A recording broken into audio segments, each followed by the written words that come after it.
Ladies and gentlemen, boys and girls, from Eric Lima Shenanigans of 1977. It's Friday, and you know what that means. It's time for the weekly SmackDown Event Center report. And now here's the man that will bring you the happenings on WWE SmackDown every Friday night, Mr. Eric M. Lima. Thank you very much, Mr. Announcer, sir. Well, hello there, everyone. Welcome to yet another episode of Eric Lima Shenanigans 1977, episode number 2662 of the show. Brand new haircut. This week, the world's weirdest, wackiest week is over, and I am looking forward to relaxing on the weekend until next week. As you know, Thanksgiving is rapidly approaching. We are about 20 days away from that. Less than 3 weeks. About 20 days left until Thanksgiving, and then the holiday chaos will continue on. And I'll tell you, I gotta tell you right now, it's like I said, I think this whole craziness has been happening. It's craziness. But nevertheless, if you want, you know why it's been crazy? Go watch the news, okay? I am not Dan Rather, Walter Cronkite, or the late, great Peter Jennings, God rest his soul. God rest the soul of Walter Cronkite. I'm not even freaking Ted Koppel. Is the guy still alive, Ted Koppel? I gotta check to see if he is. Because I'll tell you what. Yeah. I gotta check to see if he's still alive. Come on. Yeah. Let's see. 85 years old.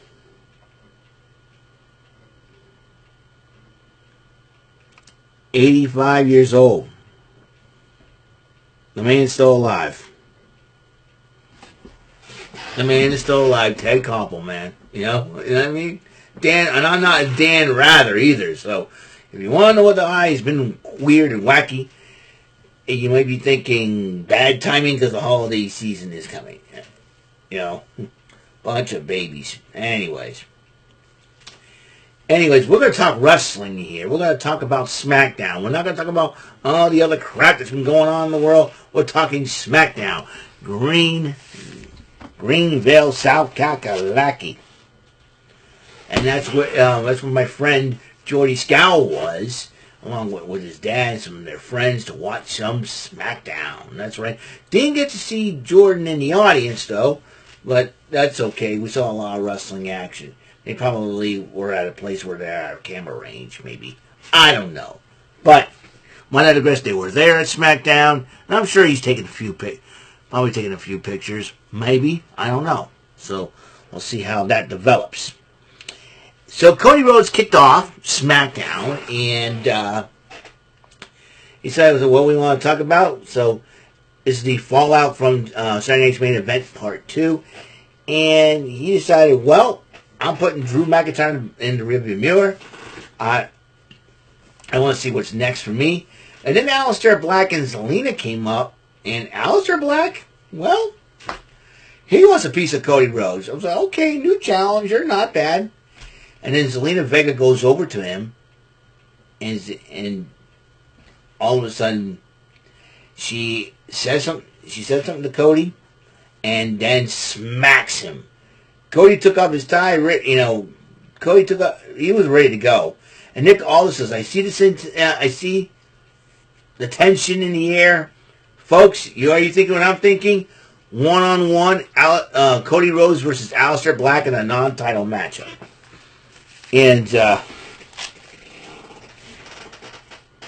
And so Ilya Dragon, a lot of people arrived at the arena like the tag champs and Jay Cargill. Ilya Dragunov was getting ready to go. Tama Tonga confronts him, but then Dragunov comes out, issues the open challenge. Tommaso Ciampa interrupts Dragunov. He said, "Listen, I got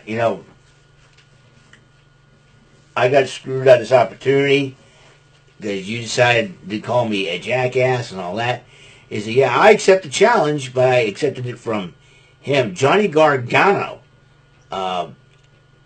fought one-on-one with Ilya Dragunov in a great matchup. And Tommaso Ciampa was trying to get in his first shots, but Johnny Gargano did take advantage of the distraction.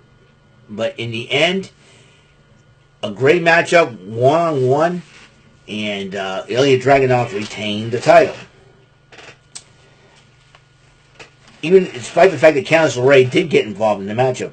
Now, Sami Zayn tried once again to accompany Nick Aldis, Sami Zayn, let me try this again. Sami Zayn tried to talk to Nick Aldis once again to be in the corner of Rey Fenix, and he says, no, you're not medically cleared, you're a liability, and all that good stuff. But, excuse me. And so R-Truth comes in and asks him to be part of the last time is now tournament. He goes, I'm putting my balls in your hands. Got a couple of balls because you're already in the thing, and I'm not trusting anyone, including you, with my balls. I'm like, what the heck, R-Truth? And walks away. So DIY was upset that they both lost, and Johnny Gargano apologized. I'm sorry, but Dragunov is very good when he's crazy psycho. And then Frank Jim made fun of them, and that you guys lost, and you what, a jackass, and I think Corey Graves made a joke about Nathan Frazier being the lost Backstreet Boy or something. I don't know. Anyways. Anyway, Jade Cargill to address the Greenville crowd about her being the new champ, and then Charlotte Flair and Alexa Bliss interrupts Cargill, and then Charlotte Flair went to go after Cargill, and Alexa Bliss said, no, we got bigger fish to fry. We got Nia Jax to worry about. And then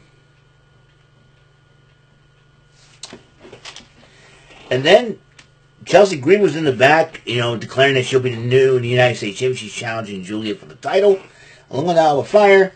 And then B-Fab meets in and goes, yeah, right, you're going to lose, and all that good stuff. And Jade Cargill interrupts them after Chelsea ran him out, and she's like, you're good, and all that. And so, and they're about to go into the locker room, and Jade Cargill goes, back off, and then B-Fab goes, I don't know what your problem is, how about this, you and I next week?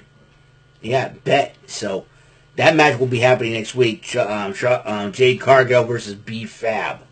Non-title match, of course. Meanwhile, Charlotte Flair went one-on-one with Nia Jax in the middle of the ring.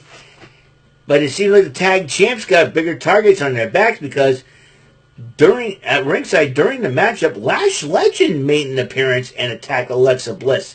It seems like now Lash Legend is going to be joining forces with Nia Jax. That's a dangerous team. If you saw Lash Legend, you have not seen Lash Legend fight, I suggest you watch some NXT. And that distraction cost Charlotte Flair the victory, as Nia Jax will pick up the victory after the Annihilator. Well, Nick Aldis draws the next two matches for the Cena tournament, the last time is now tournament. Jey Uso and The Miz, two decorated wrestlers, are going one-on-one with each other. Then LA Knight versus a mystery opponent. Is it a surprise? I'm going to keep this one as a surprise. So who is it? Who's going to face him? This next week, these two matches are happening next week on SmackDown. Who is it?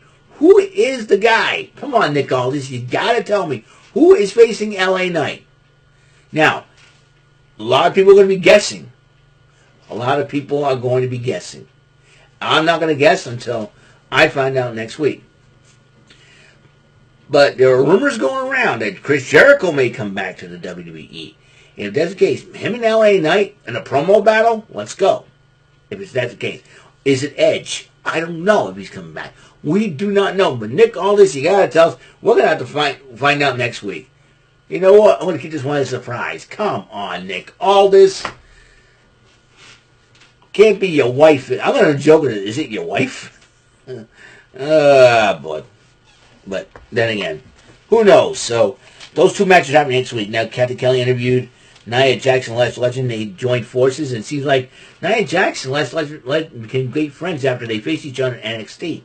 And so, like, respect. So, I'll tell you what, Nia Jax, Lash Legend as a tag team, That's an underestimated team. So the Women's United States title was on the line. Julia with Kiana James in her corner, defending against Chelsea Green with Alba Fire in her corner. And Ethan Page was in attendance to support Chelsea Green. And Kiana James got involved. Alba Fire got involved. And ladies and gentlemen, Chelsea Green, ladies and gentlemen, the winner and new United States champion for the second time, Chelsea Green. She used the ropes to beat Julia. And if I were Julia, I would be watching, help being Io's ally. Put her on Raw. Let her challenge for the Women's Intercontinental title against Becky Lynch. Well, we'll see what happens there. Meanwhile, so Sikoa gives marching orders to MFTs while the Wyatt Six was looking in the background. Joe Gacy and Dexter Loomis want to go after him, but Eric Rowan goes, not yet. Not yet. Got all out. Meanwhile, Alexa Bliss and Charlotte Flair were getting checked out in the trainer's facility, and then somebody handed her an ice pick, and then Alexa Bliss looked up. It was Asuka and Kairi Sane disguising themselves as doctors. Asuka hit him with the mist. You see, the women's tag team champions got big fungus bullseyes on their backs. They got Lash Legend and Nia Jackson. Now they got the Kabuki Warriors breathing down their necks. We'll see what happens there. In a David versus Goliath match, Rey Fenix goes up against Tala Tonga. And before the matchup, Shinsuke Nakamura and the Motor City Machine Guns took out JC Mateo, Tama Tonga, and Tonga Loa, leaving Solo Sikoa at ringside.